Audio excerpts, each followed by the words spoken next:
Et nous voilà arrivés à la dernière ligne droite de cet après-midi, dernière restitution, où là il ne sera plus question de logement, mais d'une autre politique publique qui est souvent interrogée et qu'on considère souvent comme illisible, c'est celle de l'emploi. Alors que les parcours professionnels sont de plus en plus complexes, que l'État est concurrencé par des acteurs du secteur privé sur la question des offres et des demandes d'emploi, il apparaît indispensable de clarifier les politiques en faveur de l'emploi et de mieux conduire ces politiques. J'appelle donc sur l'estrade Ryan Nezar, qui sera le rapporteur de son groupe de travail pour ce projet, et Véronique Després-Boudier de France Stratégie.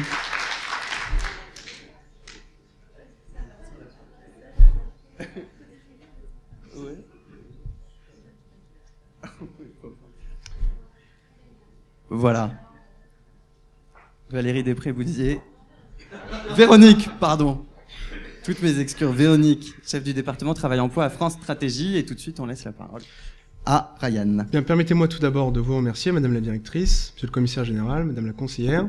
Remercier également les élèves qui ont participé à notre groupe de travail ce matin, nos référentes, et évidemment mes camarades Caroline et Laetitia qui ont animé les travaux ce matin. Alors, la télécommande, elle est là. Voilà. Donc, nous avons traité le sujet de l'efficacité et de la gouvernance des politiques de l'emploi. Et nous avons, pour commencer, dressé un certain nombre de constats. Premier constat, c'est celui que vous partagez naturellement d'un chômage en France qui est à la fois conjoncturel lié à la crise, mais qui tient également pour une part plus importante que ses voisins européens à des structures, chômage structurel, et par ailleurs un taux de chômage qui est particulièrement élevé pour certains publics, qu'il s'agisse des jeunes, qu'il s'agisse des publics moins qualifiés, et d'où il résulte une certaine segmentation du marché du travail. Le deuxième constat, c'est celui que la politique de l'emploi est aujourd'hui définie dans sa stratégie au niveau national et conduite dans sa mise en œuvre au niveau déconcentré. Ensuite, nous avons fait le constat d'une politique de l'emploi qui ne fonctionnait pas, ou en tout cas qui n'était pas suffisamment efficiente, notamment au regard des sommes qu'elle engage. Le coût, c'est évidemment le coût de la complexité. Nous avions fait un schéma qui était inspiré d'un rapport de l'IGAS, avec ce qu'on appelait un maquis d'acteurs. Je ne sais pas si le terme est forcément heureux, mais en tout cas, il est perçu comme tel pour les demandeurs d'emploi et par les entreprises. Le coût de la complexité et coût qui en résulte, coût de coordination pour les acteurs publics qui sont engagés dans ces politiques. Avec évidemment, ce sont des chiffres qui sont assez connus, mais un taux de non-recours à certaines prestations qui est particulièrement élevé. On pense évidemment au RSA activité par exemple. On a des systèmes d'information qui ne se recoupent pas toujours et qui ne sont pas forcément toujours mis en cohérence entre les différents acteurs. Il en résulte une nécessité à la fois de s'adapter aux spécificités locales, c'est-à-dire de ne pas avoir une politique de l'emploi qui serait définie au niveau national, mais qui, disons, ne prendrait pas en compte la spécificité, l'originalité des territoires. Certains peuvent être en recomposition, en réindustrialisation, d'autres peuvent avoir des avantages comparatifs à développer, par exemple le tourisme. Nécessité également de s'adapter au public ciblé.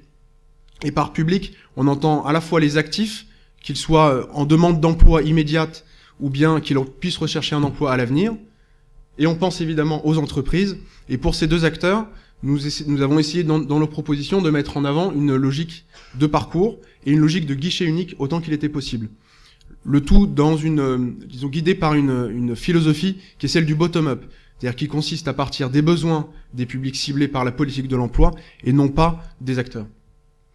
La grande question, c'est donc comment articuler une définition stratégique de la politique de l'emploi au niveau national et une mise en œuvre au niveau local qui soit suffisamment souple pour en garantir l'efficience. Évidemment, cette réflexion s'inscrit dans un contexte législatif qui évolue et qui évolue vite. Je n'y reviens pas dans le détail, mais vous connaissez la loi 2008 qui a créé le service public de l'emploi, vous connaissez la loi 2014 qui a confié l'apprentissage et la formation professionnelle aux régions et qui a créé, pour piloter au niveau national et au niveau régional ces politiques de l'emploi, le CNEFOP et le CREFOP, Conseil national, Conseil régional de l'emploi et de la formation professionnelle. Ces organes regroupent à la fois les représentants de l'État, les partenaires sociaux et les élus locaux.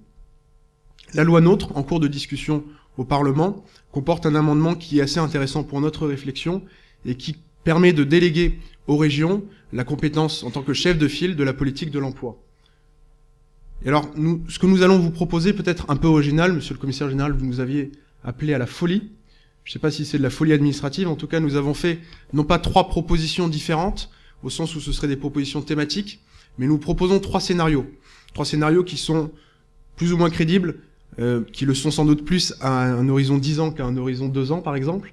Et ce sont 3 scénarios qui, pour le premier, considèrent que la politique de l'emploi devrait être pilotée au niveau déconcentré, pour le deuxième, qu'elle devrait l'être au niveau décentralisé, et pour le troisième, qu'elle devrait l'être par Pôle emploi en tant que chef de file. Je vais donc vous les présenter. La première proposition, plutôt le premier scénario, une politique de l'emploi déconcentrée.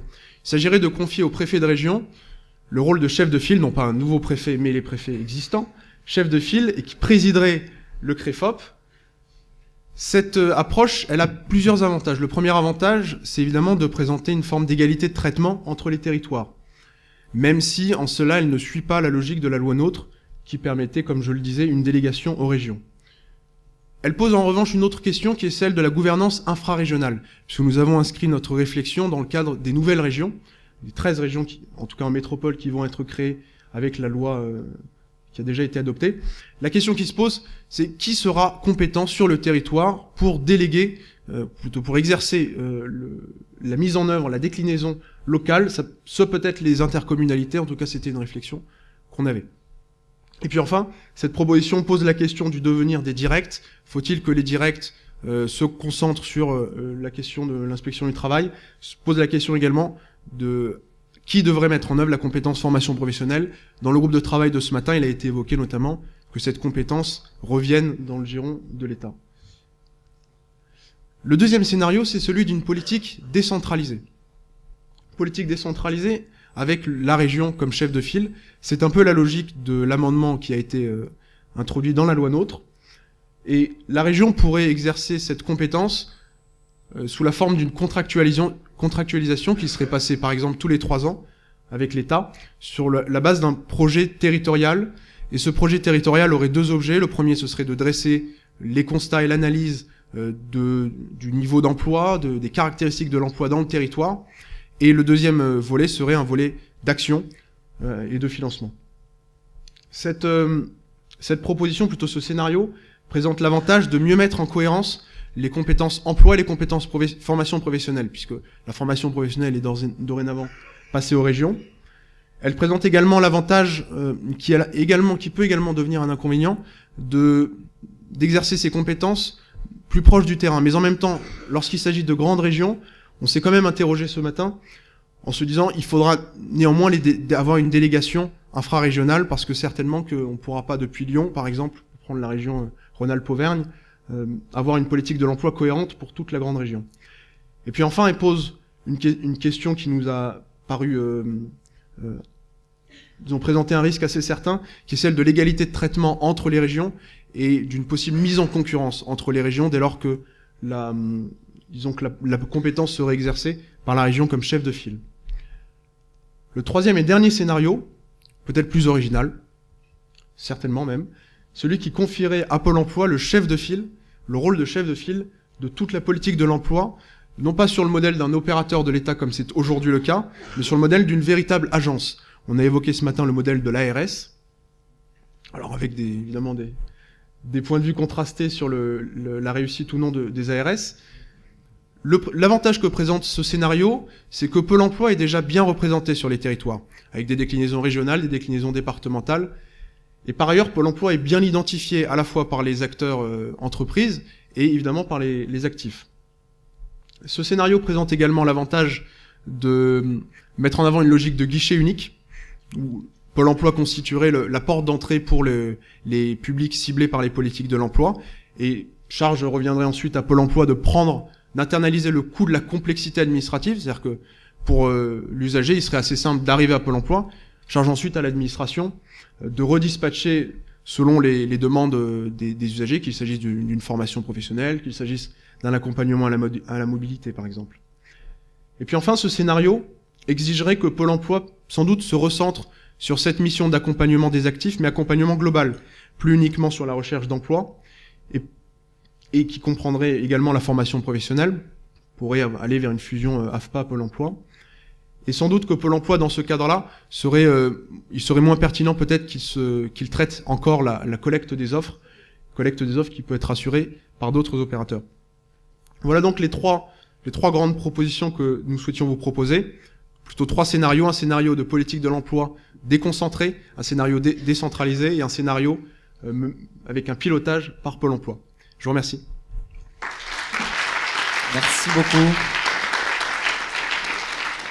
Merci beaucoup Ryan. Et une réaction peut-être tout de suite, Nathalie Loiseau, sur ces différents aspects, déconcentré, décentralisé, Pôle emploi en chef de file.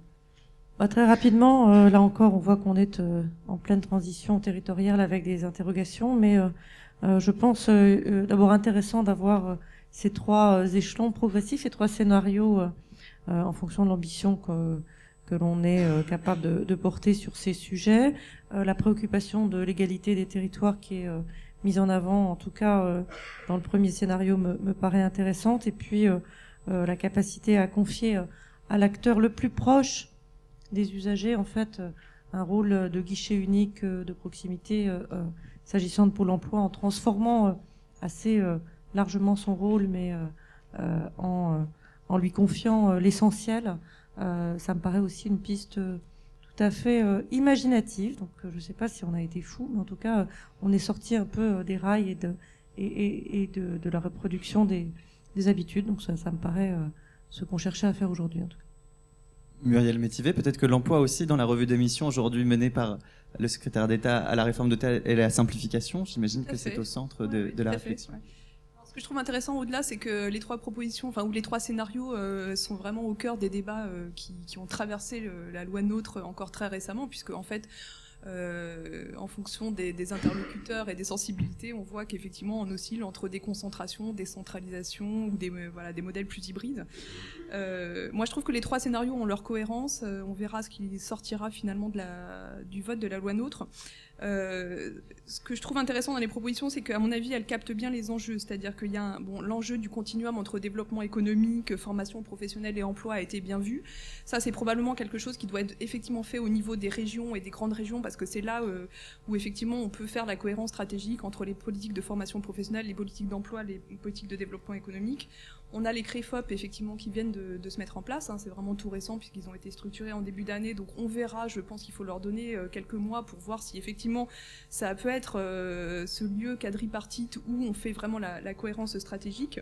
Et puis d'un autre côté, vous avez effectivement bien vu l'aspect aussi très local, puisque on a effectivement le sujet au niveau des bassins de vie et des bassins d'emploi, parce que la politique de l'emploi c'est quand même une politique qui doit être traitée de manière très locale, de plus en plus en faisant de la haute couture, parce qu'en fait on a un sujet d'appariement entre des offres d'emploi avec des offres d'emploi qui sont parfois cachées, latentes, des entreprises qui déposent très peu leur offre d'emploi à Pôle emploi, on le disait encore ce midi.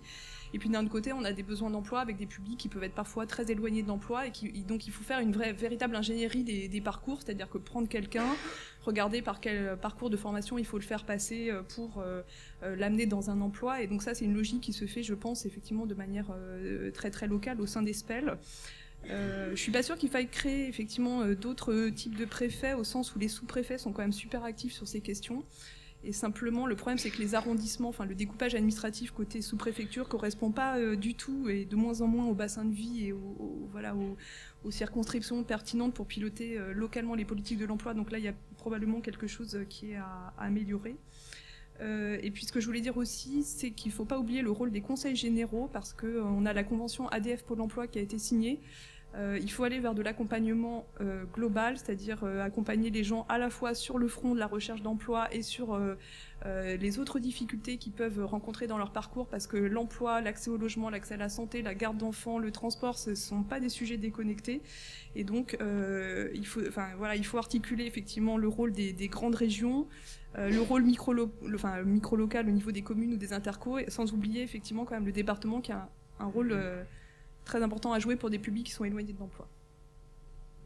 Jean Pisani-Ferry, peut-être, est-ce que la difficulté avec l'emploi, c'est justement lié à ça, le fait que l'emploi soit rattaché à plein d'autres données, comme la formation professionnelle, l'accompagnement, le logement aussi, parce que quand on a un emploi, c'est plus facile de trouver un logement? Oui, bien sûr, et quand on parle d'emploi, en fait, on parle de différentes politiques. La question que j'ai envie de vous poser, c'est est-ce que vous avez passé ces propositions au test des différentes composantes de la politique de l'emploi, puisque quand on parle de formation, quand on parle d'accompagnement de chômeurs, quand on parle de soutien à la demande de travail des entreprises. Enfin, on parle de choses qui sont en fait assez différentes et dont l'échelle n'est pas nécessairement la même, parce que bon, il y a des éléments qui correspondent à des enjeux d'échelle nationale, avec éventuellement de la mobilité. Il y en a qui sont extrêmement locaux, y compris d'ailleurs au niveau très infrarégional, puisque dans certaines compétences qui sont très, très peu mobiles. Donc comment vous articulez en fait les différents niveaux d'effectivité de la politique de l'emploi dans vos différents scénarios? Ryan, justement, vous pouvez répondre.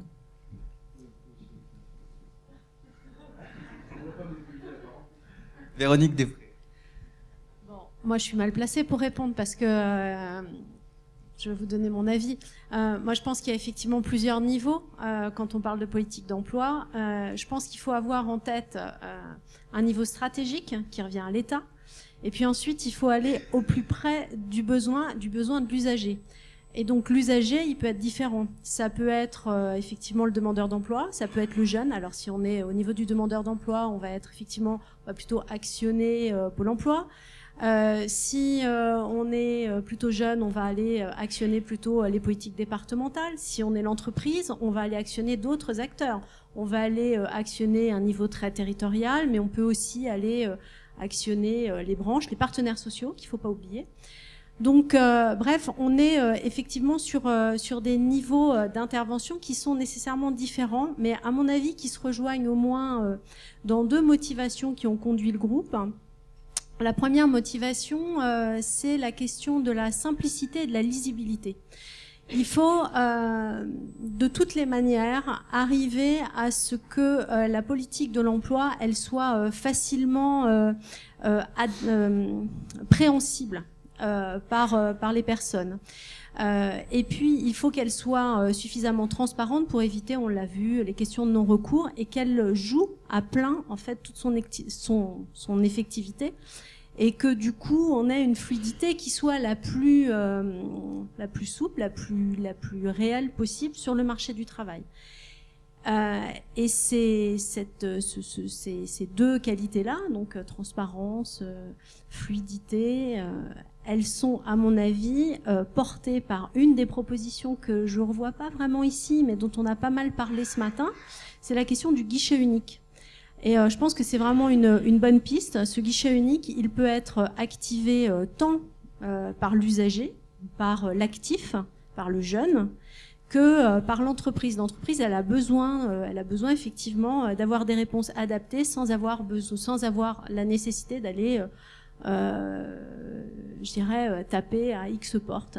Donc il faut que les choses soient fluides, simples, faciles et lisibles. Est-ce qu'on a dans la salle justement des préférences déjà qui se dessinent sur les trois scénarios, des questions peut-être pour être sûr de son vote tout à l'heure?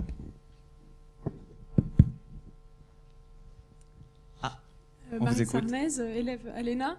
Alors moi j'ai une question sur la dernière proposition. Vous parlez d'un guichet unique actif entreprise, mais justement en enlevant la collecte des offres comme compétence de Pôle emploi, est-ce que ça supprime pas cet effet de guichet unique? Et est-ce que du coup ça va pas mettre en avant ce problème qu'il y a en France, qui est quand même aussi un problème d'appariement entre l'offre et la demande, parce qu'on a un chômage très élevé, mais il y a plein d'offres d'emploi qui trouvent jamais preneur.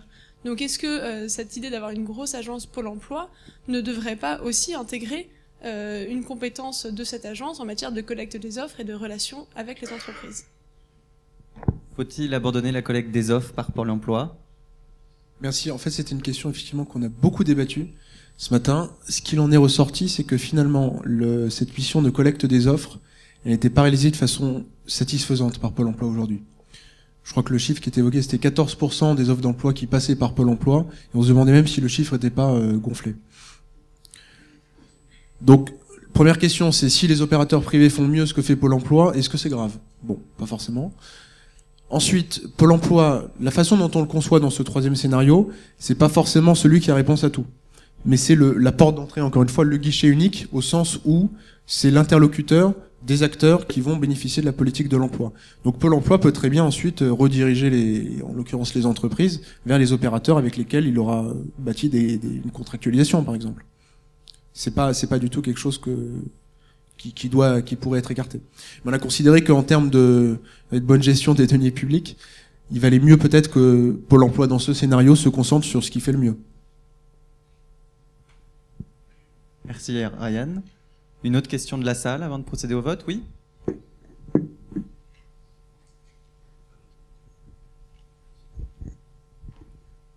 Bonjour Maï Bullier, élève de l'ENA.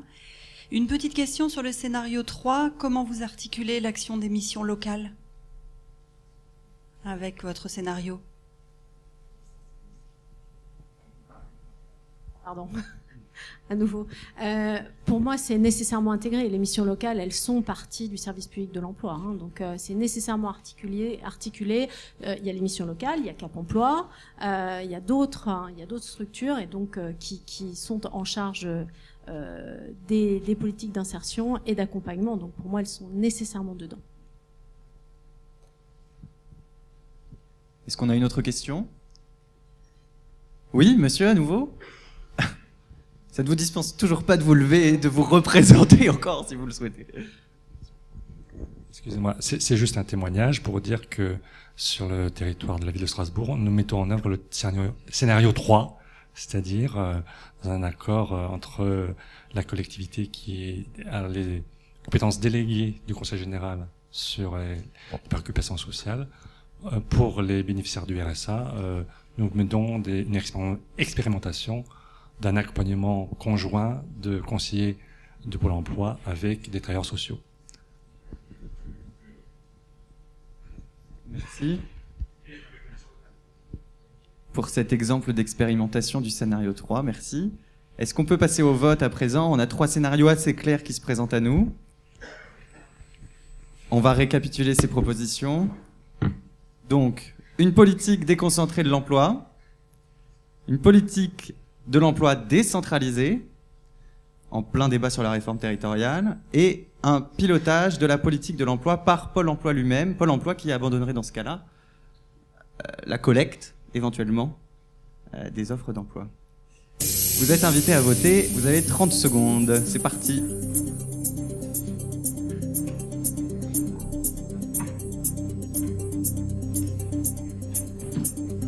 Et je rappelle que Muriel Métivé, Jean Pisani-Ferry et Nathalie Loiseau votent aussi, même si leur vote est dissimulé dans les résultats, et que vous ne les connaîtrez pas.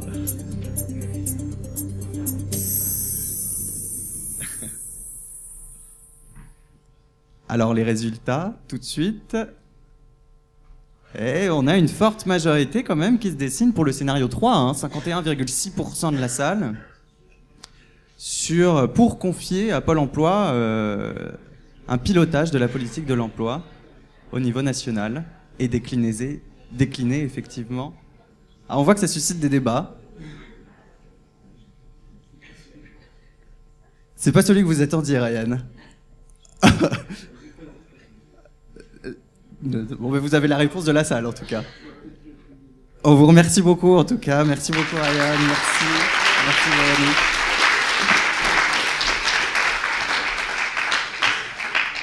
Et avant de conclure cette journée, puisque nous avons procédé aux restitutions des 4 groupes, je vais redonner la parole à nos grands témoins pour avoir un peu leurs impressions, savoir si cet après-midi a bien répondu à leurs attentes. Je vais peut-être donner tout de suite d'ailleurs la parole d'abord à France Stratégie, hein, dont les travaux ont inspiré le travail des élèves de l'ENA aujourd'hui. Monsieur Pisani-Ferry. La réponse est oui. Hein. La réponse est, je pense qu'on a... Enfin, on a fait une expérience de laboratoire de politique publique qui me semble, on peut réfléchir à ce que on pourrait systématiser, mieux faire, mais il me semble qu'on l'a en fait assez bien fait dans l'ensemble. C'est-à-dire qu'on a des idées au départ, on a un diagnostic, on a des gens qui ont travaillé, on a des inputs qui viennent de sources et on a vu que dans l'ensemble c'est créatif quand même.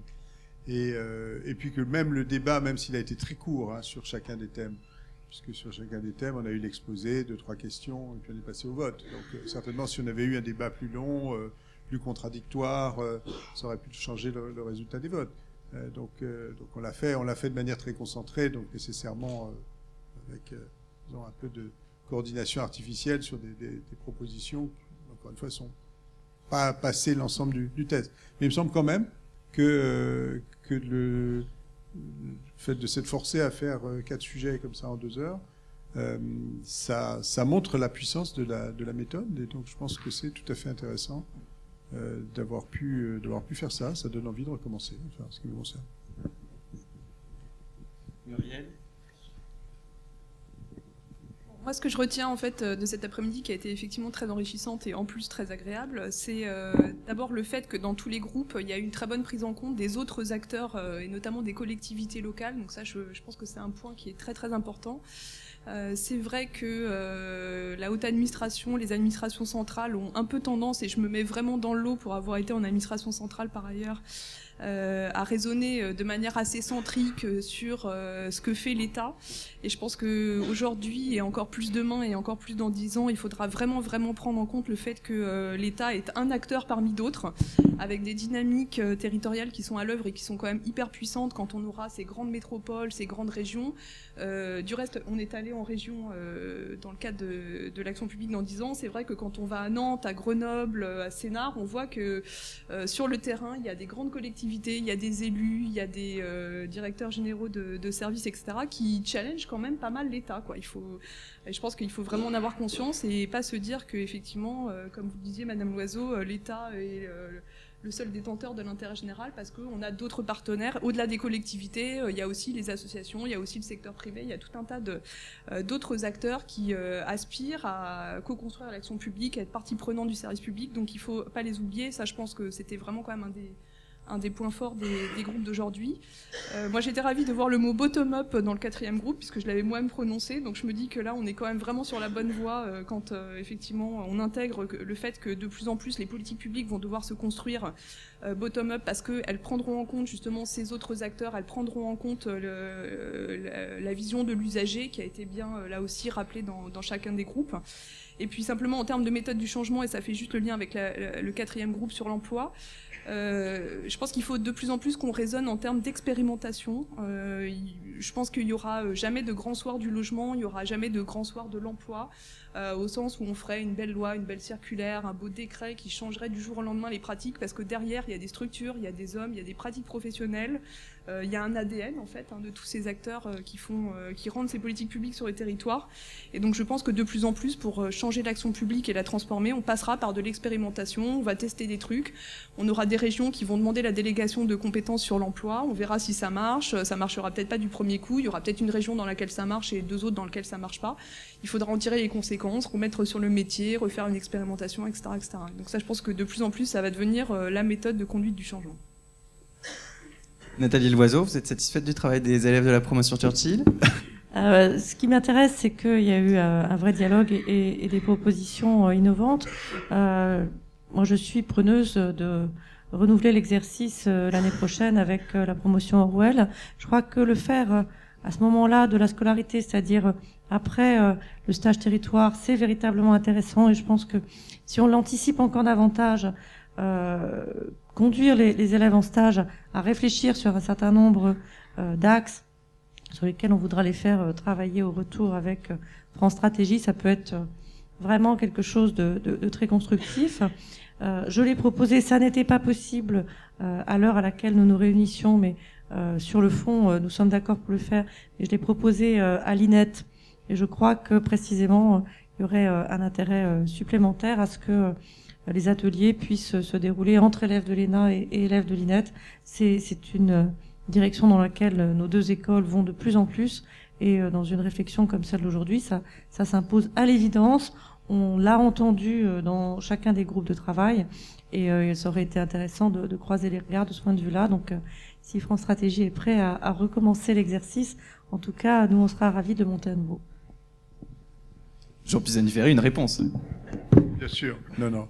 Bien sûr, et bien sûr, et je reprends aussi volontiers ce que disait Muriel sur l'expérimentation. Je pense que c'est une dimension sur laquelle ce serait intéressant de revenir de manière un peu plus systématique. Mais me semble-t-il, une des vertus, une des possibilités qu'ouvre le changement de la dimension territoriale, c'est effectivement de pratiquer plus l'expérimentation et tout le défi, à pratiquer d'une telle manière qu'on puisse en tirer des conclusions générales.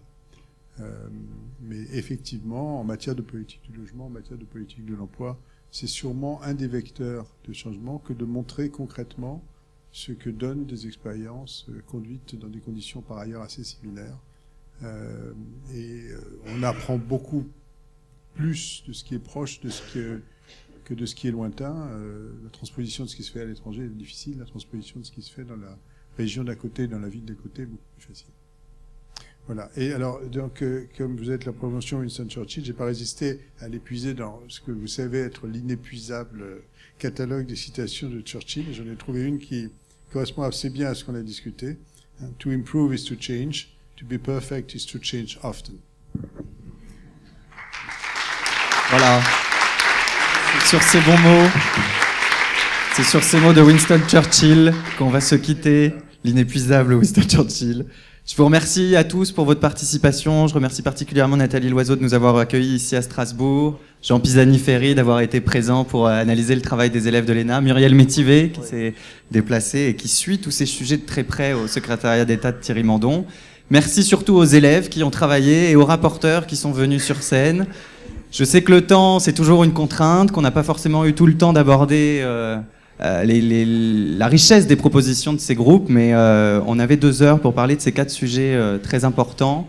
Et je pense que c'est déjà une performance d'avoir réussi à le faire jusqu'au bout et d'avoir pu évoquer tout ça avec vous. Merci à tous et très bonne fin de journée.